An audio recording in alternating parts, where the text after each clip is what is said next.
Behind the gilded doors of royal palaces, where power and desire intertwined in the most dangerous of dances, there existed a world where women became both prisoners and players in games they never chose to enter, where a single glance from a king could elevate a soul from obscurity to infamy, and where the price of royal favor was paid not in gold, but in whispered scandals, shattered reputations, and hearts that beat in constant fear of abandonment. And it is in this shadowed realm of forbidden love and carefully guarded secrets that we find one of history's most remarkable women, a girl born into poverty who would become the most beloved mistress of a king, a woman whose charm and wit would captivate an entire nation, and whose story reminds us that even in an age of absolute monarchy, even when women had no legal power, no political voice, no protection under law, there were those rare souls who managed to carve out their own destiny through nothing more than intelligence, humor, and an indomitable spirit that refused to be broken by the weight of their circumstances.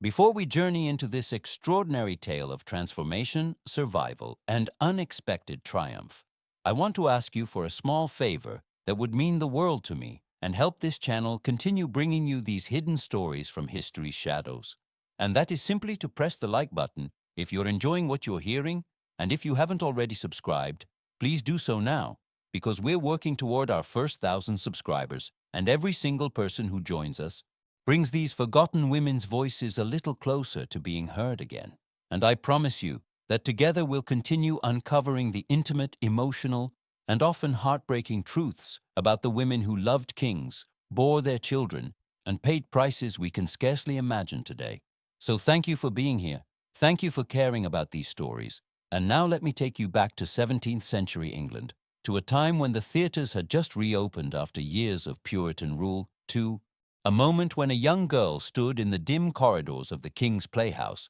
selling oranges for 6p apiece, never imagining that within those very walls she would transform from an invisible servant into a celebrated actress, and then into something even more unexpected, the cherished mistress of Charles II, King of England. The London that Nell Gwyn knew as a child was not the romantic city of poets and playwrights that we might imagine today, but rather a harsh and unforgiving landscape where poverty meant true desperation, where a family's fall from respectability could happen in a single generation, and where young girls born into the wrong circumstances had few paths available to them, none of which promised safety, security, or dignity. Nell was born on February 2nd, 1650, though some records suggest she might have arrived in this world as early as 1642, and this very uncertainty about her birth year tells us something profound about her origins, for only the children of the wealthy had their entrances into life carefully documented,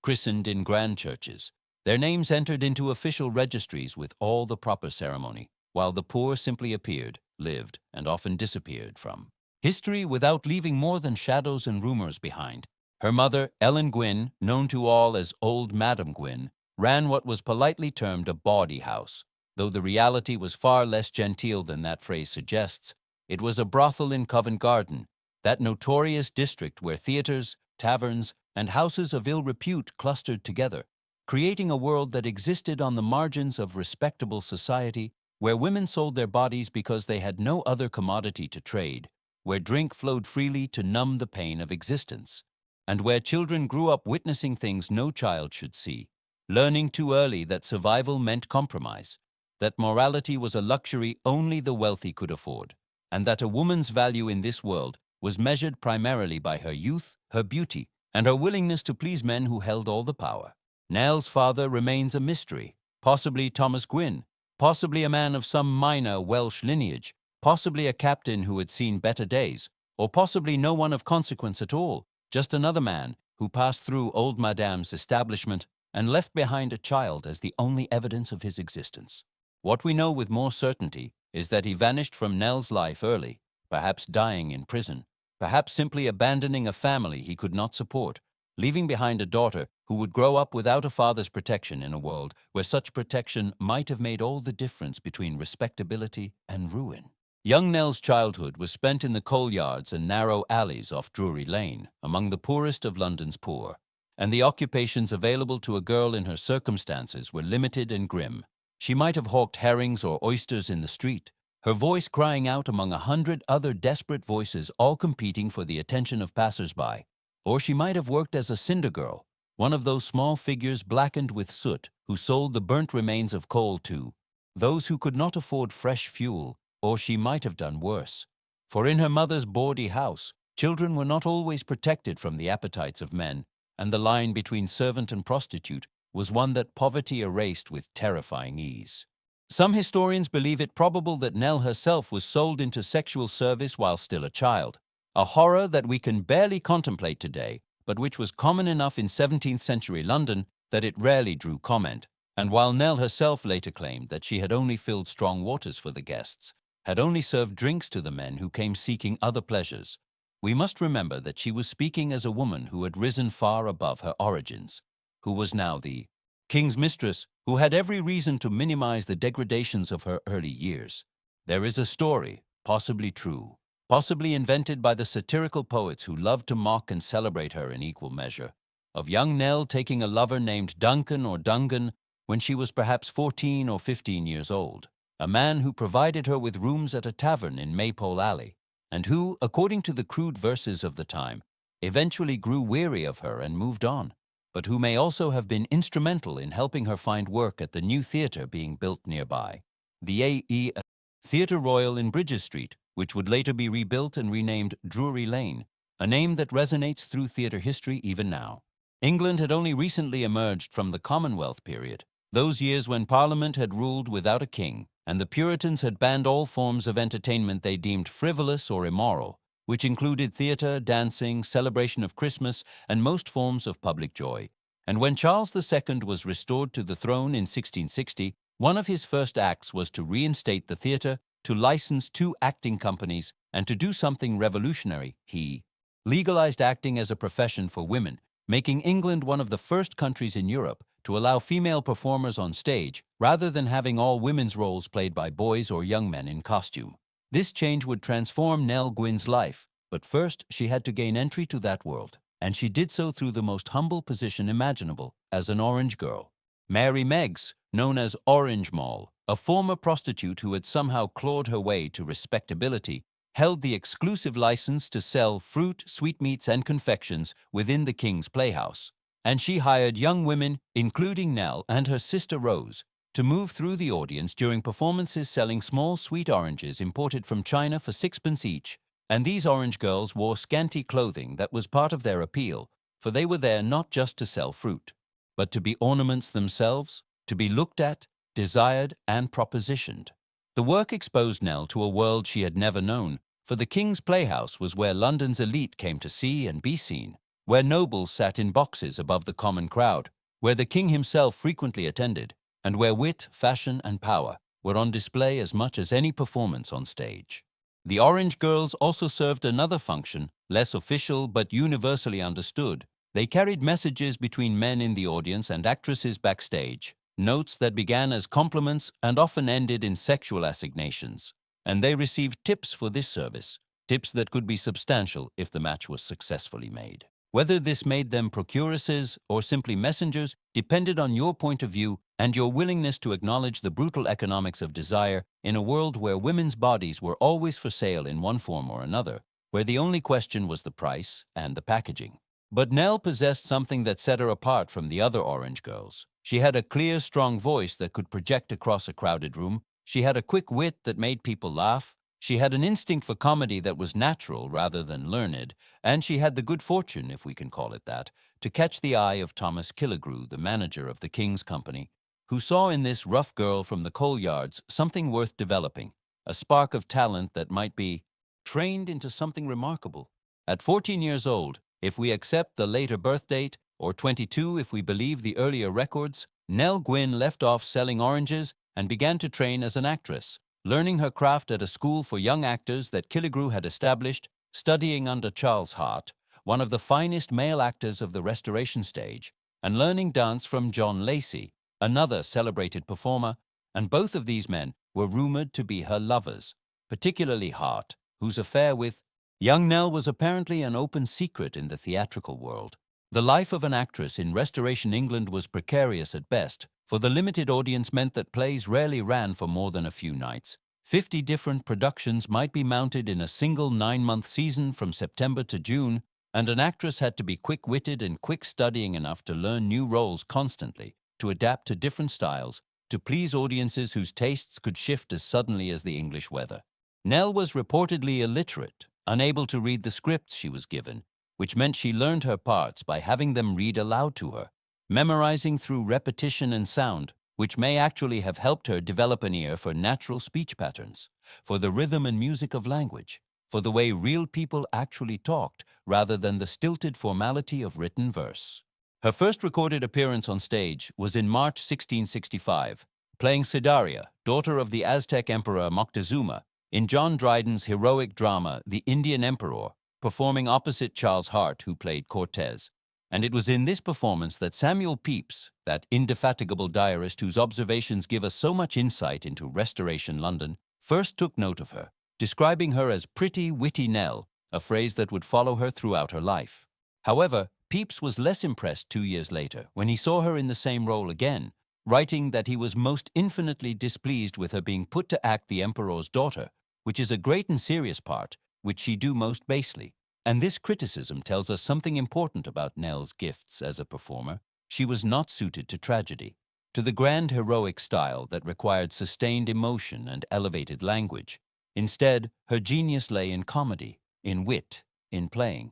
Characters who spoke naturally and moved with the freedom of real women rather than theatrical archetypes. It was in the new form of Restoration comedy that Nell truly became a star, and particularly in what was called the gay couple plays, where she and Charles Hart would portray witty antagonistic lovers, he generally playing a rake who feared the trap of marriage, she feigning the same indifference while actually maneuvering to keep her lover interested, the two of them sparring with words like swordsmen, each trying to outdo the other in cleverness, while the audience delighted in their verbal dueling. Theatre historian Elizabeth Howe has argued that the enduring success of the gay couple format on the Restoration stage was due entirely to the talent and popularity of a single actress, Nell Gwyn, for she had a gift for making artificial banter sound spontaneous, for delivering rehearsed lines as if she had just thought of them, for combining sexuality with humor in a way that was appealing rather than threatening, that made both men and women in the audience love her rather than resent her.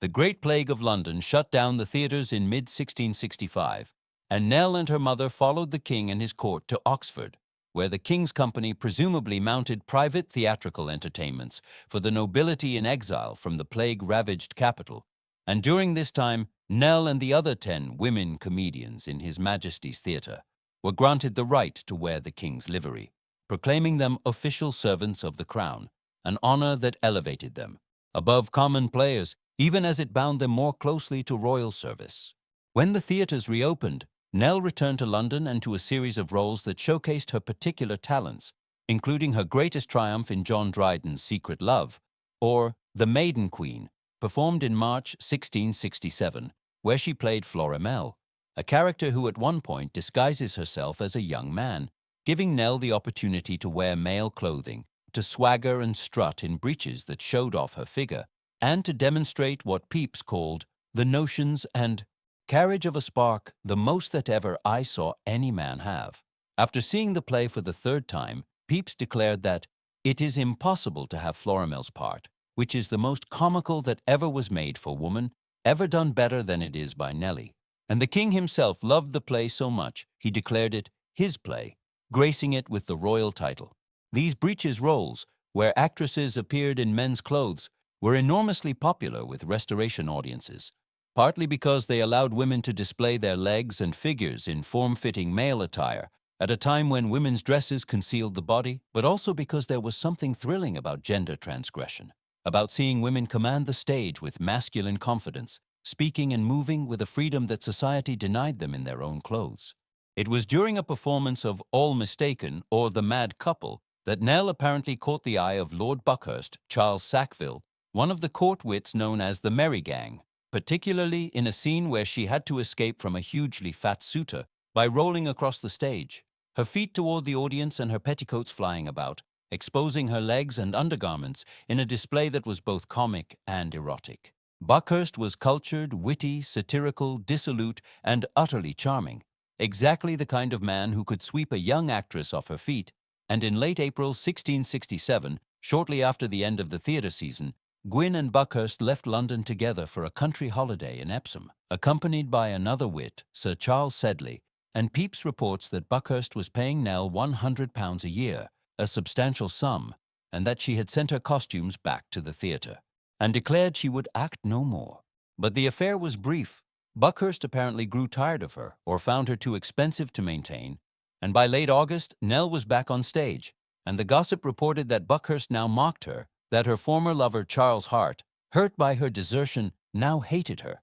and that she had lost the friendship of Lady Castlemaine, Barbara Palmer, the king's principal mistress, who had previously been kind to her. So Nell returned to the theatre, having lost her nobleman, her actor-lover, her patron, and presumably much of her dignity, a cautionary tale about what happened to women who tried to rise above their station. Except that Nell Gwyn's story was far from over, for in late 1667, George Villiers, the Duke of Buckingham, decided to take on the role of unofficial manager for her romantic affairs, and his motive was political rather than charitable, for Buckingham wanted to provide King Charles with a new mistress who would supplant his cousin Barbara Palmer, the Duchess of Cleveland, who had too much influence over the king and who was not advancing Buckingham's interests at court. The first plan was to set the king up with Moll Davis, an actress with the rival Duke's company, and when that failed to produce the desired result, Buckingham turned his attention to Nell Gwyn, arranging for her to be at the theatre in Lincoln's Inn Fields on an April evening in 1668 when the king would be attending a performance of George Etheridge's She Would If She Could,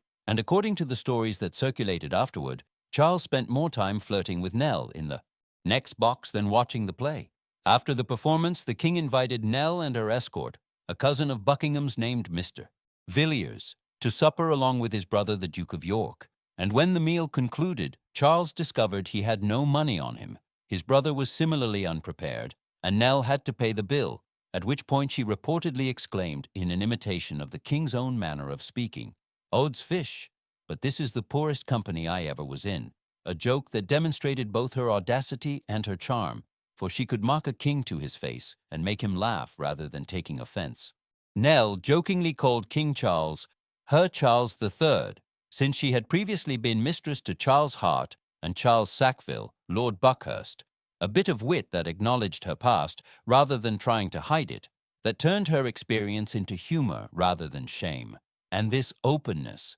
this refusal to pretend she was anything other than what she was, seems to have been part of her appeal to a king who was surrounded by people trying to manipulate him, to present false faces, to hide their true intentions behind courtly manners. By mid-1668, Nell's affair with the king was well known throughout London, though few expected it to last, for Charles had a considerable number of mistresses during his life, both brief encounters and longer arrangements, and there was no reason to believe that this orange girl-turned-actress would hold his attention any longer than the others. She continued to act at the king's house through 1669 and into 1670, her new notoriety drawing larger crowds who wanted to see the woman who had captivated their monarch, and the playwrights began crafting roles specifically for her, capitalizing on her fame. But as her commitment to the king deepened, her theatrical career slowed, for being a royal mistress was itself a full-time occupation, requiring constant attention, constant readiness, constant awareness that one's position was never secure, that a newer, younger, prettier face might appear at any moment and eclipse you entirely. King Charles had married Portuguese Princess Catherine of Braganza in 1662, a political alliance that brought a substantial dowry but no heir, for Catherine suffered multiple miscarriages and was never able to give the king a legitimate child, and Catherine had little or no say over her husband's choice to keep mistresses, for this was the prerogative of kings, the right of powerful men to take their pleasure where they found it, and queens were expected to accept this reality with grace and silence. There had been a confrontation shortly after the royal marriage, known as the bedchamber crisis, when Catherine had tried to refuse Barbara Palmer's appointment as Lady of the Bedchamber, and Charles had responded by ostracizing most of Catherine's Portuguese retinue and making it clear that his wife would submit or be isolated completely, and so Catherine had learned to acquiesce, to live alongside her husband's mistresses, to maintain her dignity while being publicly humiliated, paying the price that royal women had paid for centuries. During Nell's first years as the king's mistress, she faced little competition. Barbara Palmer was aging and losing her hold on Charles's affections. Other mistresses, like Moll Davis, kept quietly out of the public eye. But then on May 8, 1670, Nell gave birth to her first son by King Charles, a boy who would be named Charles Beauclerk, the king's seventh son by 5 different mistresses, a child born into that strange liminal space of being royal but illegitimate, privileged but stigmatized, heir to nothing but his father's affection. Several months after Charles Beauclerk's birth, a new rival arrived from France, Louise de Kérouaille, who came ostensibly to serve as maid of honor to Queen Catherine, but who was actually sent by Louis XIV to become Charles's mistress, to bind England more closely to French interests through pillow diplomacy, through the intimate influence that mistresses could exert over their royal lovers. And Louise was everything that Nell was not. She was aristocratic, sophisticated, used to the formality and elaborate etiquette of Versailles, proud of her noble birth and determined to maintain her dignity even in the undignified position of being a kept woman. The rivalry between Nell Gwyn and Louise de Kérouaille would last for years and would become the stuff of gossip, scandal, and popular fascination throughout England, and eventually even reaching the American colonies, where newspapers would report on the intrigues of the English court with a mixture of fascination and disapproval. For Americans were already developing their particular brand of moral superiority toward European decadence, even as they devoured every detail of royal scandal with barely concealed delight. Nell nicknamed Louise Squintabella for her looks and Weeping Willow for her tendency to cry, while Louise's only recorded insult was to say that anybody may know she has been an orange wench by her swearing, a dig that acknowledged Nell's lower-class origins and her refusal to adopt refined speech, for Nell continued to curse and joke and speak like the Covent Garden girl she had been, never attempting to disguise her past or pretend to be something she was not. There is a famous story of Nell dressing in black mourning clothes at court on the same day that Louise appeared in mourning for a French prince, and when someone asked what the sham of Tartary was to Nell, she replied, "Oh, exactly the same relation that the French prince was to Mademoiselle de Kérouaille," implying that Louise had no more legitimate reason to mourn French royalty than Nell had to mourn a Mongol emperor. A pointed reminder that despite Louise's airs and pretensions, she too was just a mistress, just another woman being used for political and sexual purposes, with no real status beyond what the king chose to give her. Despite their rivalry, Nell and Louise were known to get together for tea and cards, playing basset, the popular gambling game of the time, and Nell was a frequent and high-stakes gambler who sometimes won and often lost substantial sums, for she had the gambler's temperament, willing to risk everything on a turn of the cards, living always in the moment rather than planning for a future that might never come. In December 1670 and January 1671, Nell returned to the stage for what would be her final performances, playing in Dryden's 2-part epic, The Conquest of Granada, and theatre historian Beauclerk calls this an extraordinary thing to do for a mistress who had already borne the king a child, but perhaps Nell missed the stage, missed the applause, missed being valued for her talent rather than just her body. Or perhaps she needed the money, for royal mistresses were kept at the king's pleasure and could be dismissed at any moment with nothing to show for their years of service. Her theatrical career had spanned 7 years and ended when she was 21 years old, if we accept 1650 as her birth year, or 29 if we believe the earlier date, and she would never act professionally again, though she would continue to perform in a different theater, the court, where every gesture, every word, every smile had to be carefully calculated, where the audience was smaller but infinitely more dangerous, and where the stakes were not mere applause, but survival itself. In February 1671, Nell moved into a brick townhouse at 79 Pall Mall, property owned by the Crown, and while the king granted her the use of this house, she apparently complained that she wanted to own it outright rather than merely holding a lease, saying that she had always conveyed free under the Crown and always would not accept it till it was conveyed free to her by an Act of Parliament, a remarkable statement from a woman of her background demanding property rights, insisting on legal security, refusing to accept the precarious position that most mistresses occupied. In 1676, she finally received the freehold of the property, which remained in her family until 1693. And as of 1960, it was still the only property on the south side of Pall Mall not owned by the Crown estate, a small victory for a woman who understood that without property, without assets that could not be taken away on a king's whim, she and her children would be left with nothing when the inevitable day came that Charles tired of her or died. On Christmas Day, 1671, Nell gave birth to her second son by the king, christened James Beauclerk, and there are wonderful stories, probably invented but emotionally true, about how her first son received his title. One version claims that when Charles was 6 years old, on the arrival of the king, Nell called out,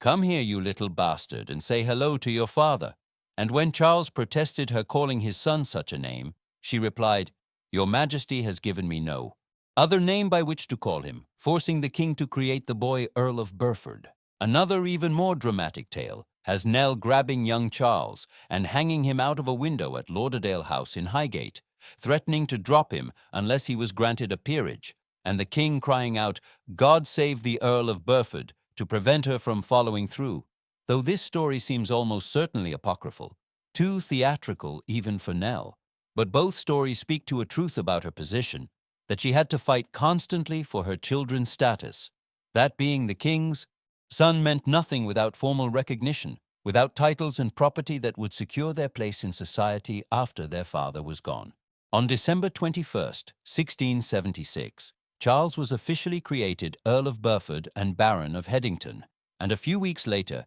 James was given the title of Lord Beauclerk, with the place and precedence of the eldest son of an earl. So Nell had accomplished what she set out to do. She had secured noble titles for her sons, had given them a status that could not be taken away, had ensured that they would be gentlemen even if their mother remained, in the eyes of society, little better than a prostitute. The king also granted Nell and their sons a house on the edge of Home Park in Windsor, renamed Burford House, where she could live when Charles was in residence at Windsor Castle, and she had a summer residence on the site of what is now 61 to 63 King's Cross Road in London, which later became known as Bagnigge Wells Spa, where, according to the London Encyclopedia, she entertained Charles II here with little concerts and breakfasts, creating intimate spaces where the king could escape the formality of court life and simply be a man with a woman who made him laugh. Just after the death of Henry Jermyn, the first Earl of St. Albans,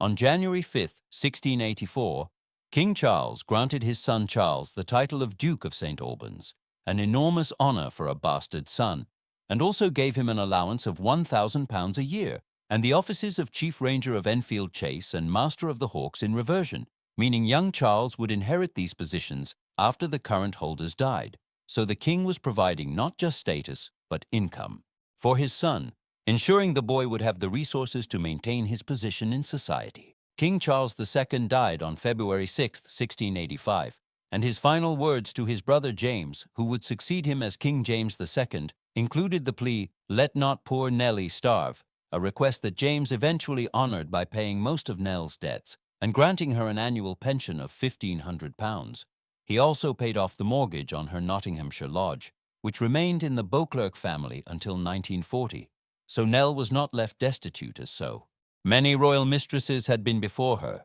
cast aside when their usefulness ended with no provision for their future. However, James II also applied pressure on Nell and her son Charles to convert to Roman Catholicism, for James was a devout Catholic who hoped to return England to the old faith, and Nell resisted this pressure, remaining Protestant, maintaining the religion of her birth even when conversion might have brought additional favor, for she understood that religious conversion for political gain was something the English people would not forgive, and she had always positioned herself as the common woman's mistress, the Protestant whore, in contrast to the Catholic French whore Louise de Kérouaille, and she would not abandon that identity even for a king. In March 1687, Nell suffered a stroke that left her paralyzed on one side, and in May, a second stroke left her confined to bed in her Pall Mall house, and she made out her will on July 9th with a codicil on October 18th, naming as her executors some of the most powerful men in England, the Earl of Rochester, the Earl of Pembroke, Sir Robert Sawyer, and Henry Sidney,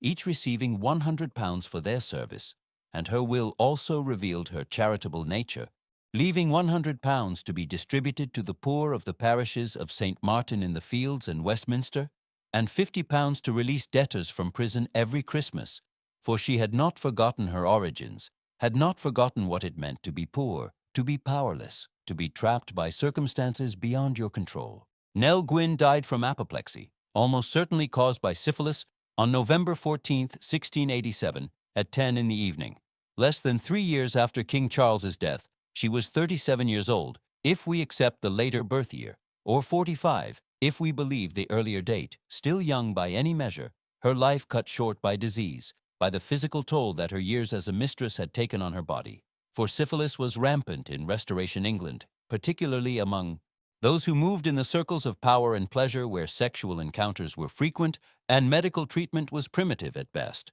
Her balance at Child and Conseil Bank was reported to be well over 4 figures, and she possessed almost 15,000 ounces of plate, silver, and gold items that represented both wealth and status. Yet a letter from a friend reported that she left about £1 million,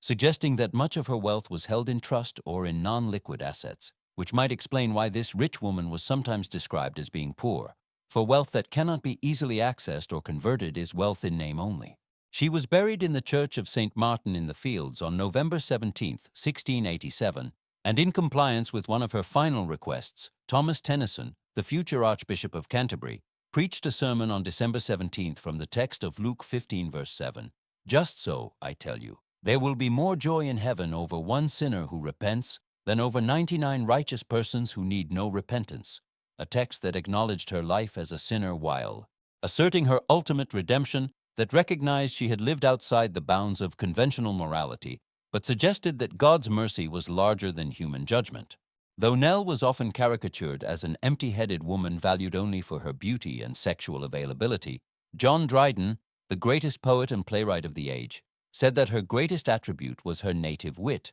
her intelligence that required no education, her ability to understand people and situations with an insight that came from experience rather than books, and she certainly became a hostess who kept the friendship of some of the most brilliant minds of her time, not just Dryden, but also Aphra Behn, one of the first professional female writers in English, and various earls and wits who valued her company not just for her body, but for her conversation, her humor, her ability to puncture pretension and speak truth even when truth was uncomfortable. She is especially remembered for one particularly apt witticism that was recounted in the memoirs of the Comte de Gramont, when Nell was passing through the streets of Oxford in her coach, and the mob, mistaking her for her rival, Louise de Kérouaille, the Duchess of Portsmouth, began hooting and loading her with every opprobrious epithet they could think of, and Nell put her head out of the coach window and said, smiling, "Good people, you are mistaken. I am the Protestant whore," a statement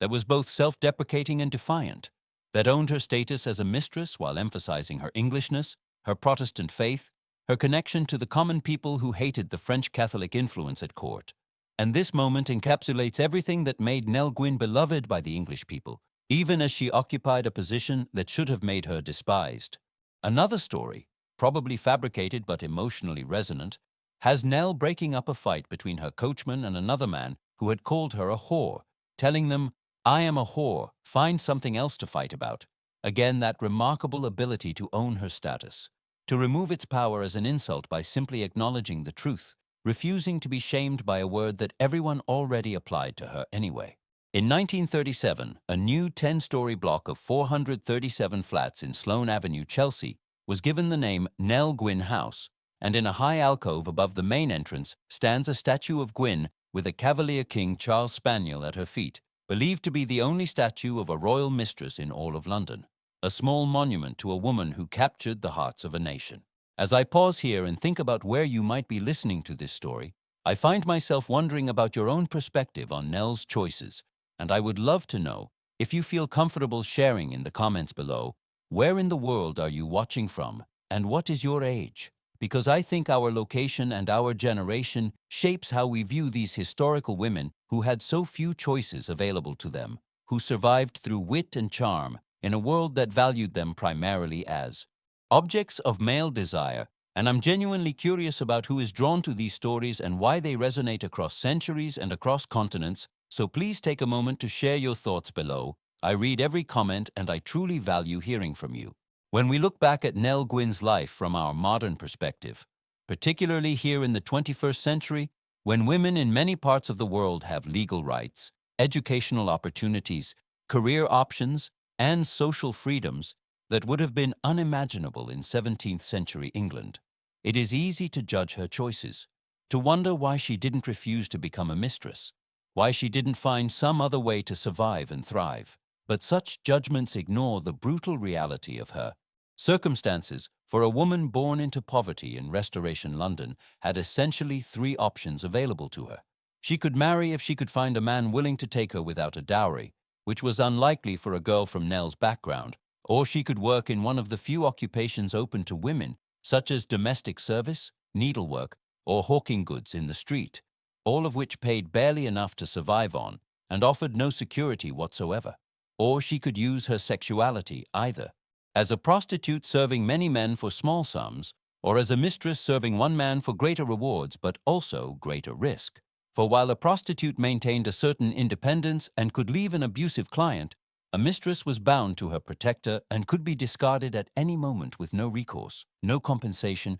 and no reputation left to salvage. Nell chose the path that offered her the most possibility for advancement, first becoming an actress when that profession was barely respectable, then becoming the mistress of increasingly powerful men until she reached the highest position possible for a woman of her class, the king's bed. And throughout this journey she maintained something that many royal mistresses lost. She kept her sense of humor, her connection to ordinary people, her refusal to pretend she was something she was not. And this authenticity, paradoxically, made her more accepted by society than women who tried to disguise their origins or claim false dignity. The American fascination with British royal scandal has deep roots that extend back to colonial times, when newspapers in Boston, Philadelphia, and Charleston would reprint stories from London papers about the intrigues at court, the affairs of kings and nobles, the scandals and betrayals that seemed to prove the moral superiority of republican virtue over monarchical decadence.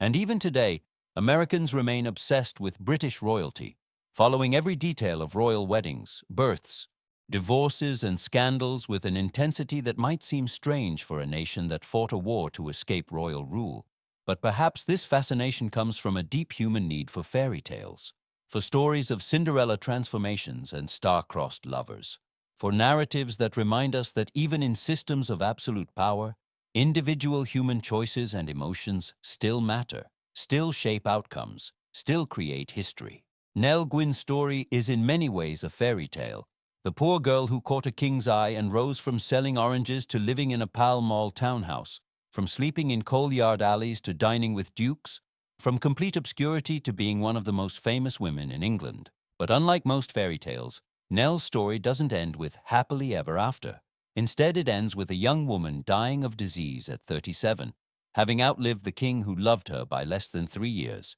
having secured titles for her sons but leaving behind a fortune that was somehow both substantial and insufficient, having been celebrated and mocked in equal measure, remembered as both pretty, witty Nell and as a whore, depending on who was telling the story and what moral they wanted to draw from her life. What makes Nell Gwyn's story different from those of so many other royal mistresses is not that she rose higher, for other women achieved greater titles, more wealth, more political influence, but rather that she managed to be loved by the common people even while occupying a position that should have made her hated, for royal mistresses were generally seen as threats to the social order, women who had violated every rule about female modesty, chastity, and proper behavior, who had used their bodies to gain power and wealth, who represented everything that good women were supposed to avoid. Yet Nell was different because she never pretended to be anything other than what she was. She acknowledged her humble origins. She spoke the language of the streets rather than adopting courtly refinement. She mocked herself and her position as readily as she mocked others. And most importantly, she maintained her Protestant faith and her English identity at a time when the court was seen as too French, too Catholic, too foreign in its influences and allegiances. The rivalry between Nell and Louise de Kérouaille was not just personal, but symbolic, representing larger tensions in English society between native-born and foreign, Protestant and Catholic, common and aristocratic, authentic and artificial. And in this symbolic battle, Nell won the popular imagination, even if Louise won more wealth and status. For the English people saw Nell as one of their own who had made good, while they saw Louise as a foreign agent, a spy for French interests, a woman who had been sent specifically to seduce their king and bend English policy toward French advantage. Nell's descendants through her son Charles, the Duke of St. Albans, continue to this day, and Murray Beauclerk, the 14th Duke of St. Albans, can trace his lineage directly back to the Orange Girl and the King, a connection that would have seemed impossible when Nell was a child in Covent Garden, surrounded by poverty, violence, and desperation. Yet she created a lineage that has lasted more than 3 centuries, her blood now running through the veins of British aristocracy, her genes mixed with those of some of the most prominent families in England, her life story becoming part of the permanent historical record rather than being lost to time as so many poor women's stories have been lost. When we think about royal mistresses across history, from Nell Gwyn to Diane de Poitiers, to Madame de Pompadour to Wallis Simpson, we see patterns that repeat across centuries and cultures. For these relationships were never simple matters of love or lust, but always involved complex negotiations of power, security, ambition, and survival. And the women who occupied these positions were rarely free to make truly autonomous choices, but instead had to navigate carefully between various impossible options, trying to secure their futures and protect their children while knowing that their positions were fundamentally precarious,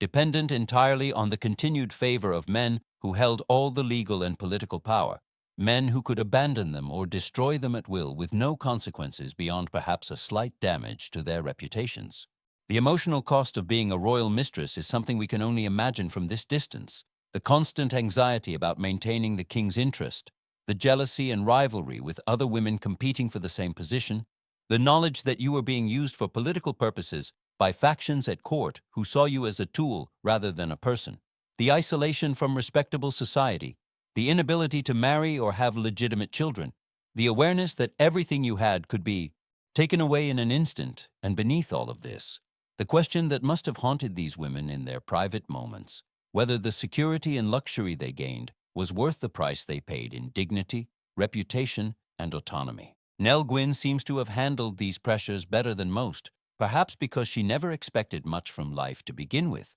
perhaps because her sense of humor gave her perspective, perhaps because she genuinely cared for Charles and found some happiness in their relationship beyond mere financial transaction, or perhaps because she was simply tougher and more resilient than the aristocratic women who looked down on her, having survived a childhood that would have broken many people, having learned early that survival required adaptability, intelligence, and the willingness to use whatever assets you possessed, and in her case, those assets were beauty, wit, comic talent, and a personality that made people want to be around her, that made even a king feel more alive in her presence. As we reach the end of Nell's story, as we consider what her life means across the centuries that separate her time from ours, perhaps what stands out most is not her rise from poverty to the palace, remarkable though that was, and not even her success in securing titles for her sons, important though that achievement was for her and for them, but rather her fundamental humanity, her refusal to let the extraordinary circumstances of her life turn her into something artificial, her insistence on remaining herself even when surrounded by people performing elaborate roles, and her ability to find humor and joy even in situations that might have crushed someone with less inner strength, less fundamental optimism about the possibilities that existed even in a world rigged against women like her. The story of the orange seller who became a king's mistress is ultimately a story about the narrow spaces where agency existed for women in a patriarchal society, about the ways that intelligence and personality could sometimes compensate for lack of birth or wealth, about the price that women paid for security in a world where they had no independent means of supporting themselves, and about the complex emotional reality behind scandals that are easy to judge from the outside, but which involved real people making difficult choices in impossible circumstances, trying to survive and perhaps even to find some measure of happiness in a world that offered them few legitimate paths to either.